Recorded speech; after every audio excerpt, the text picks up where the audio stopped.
Ryazan. The oil refinery is burning. A Ukrainian UJ-22 drone just flew 500 kilometers and hit the primary distillation unit. Stay with me, because this is not one strike. It is a systemic campaign to break the financial engine of Russia's war. This is not about the front line. This is about the infrastructure that fuels it. In the last 3 months, Ukraine has struck over a dozen major Russian refineries. These facilities are the heart of the Russian economy and its military logistics. They turn crude oil into the diesel for tanks, the jet fuel for bombers, and the gasoline that keeps the domestic economy from collapsing. The Kremlin believed these assets were safe, hundreds of kilometers from the fighting. That assumption was a catastrophic failure. Let's talk about the weapon. This is not a billion-dollar cruise missile. It's a long-range drone costing as little as $300,000. It has a small warhead, maybe 50 kilograms, but its range is over 1,000 kilometers. The drone that flies low and slow. The drone that has a composite body, making it difficult for radar to detect. The drone that Russia's S-400 air defense system was not designed to stop. They built a shield against swords, and Ukraine is attacking with 1,000 needles. This creates a massive defensive problem. Russia has to protect everything. Ukraine only has to hit something. Let's talk about the target vulnerability. A refinery is not a single building. It is a fragile, interconnected system.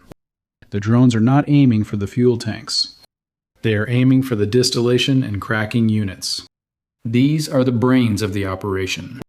They are technologically complex, full of specialized turbines, compressors, and electronics. Much of this high-end equipment was made in the West. Because of sanctions, Russia cannot simply buy replacements. A 50-kilogram warhead doesn't need to level the facility. It just needs to break the one part they cannot fix. The integration that makes the refinery efficient is what makes it catastrophically vulnerable. Repairing one of these units can take months, even years, without access to Western parts. Let's talk about the Cascade. The first domino falls: production. Estimates put over 14% of Russia's total refining capacity offline. That is a loss of nearly 900,000 barrels per day. The second domino: exports and state revenue. To prevent domestic shortages, Moscow banned gasoline exports on March 1st. This cuts off a vital source of foreign currency used to buy components for missiles and tanks. The war machine must be fed. The money is now at risk. The third domino: domestic stability. Despite the export ban, domestic gasoline prices are rising. In some regions, shortages are already being reported. The implicit social contract, political silence in exchange for stability, is beginning to fray.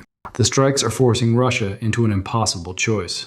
Every Pantsir S-1 system moved to protect a refinery is one less system protecting troops from Ukrainian drones on the front line. Protect the economy, and the army becomes vulnerable. Protect the army, and the economy that supplies it burns. This is the strategic genius of the campaign. It attacks the system, not just the soldier. The United States has reportedly asked Ukraine to stop. They fear rising global oil prices.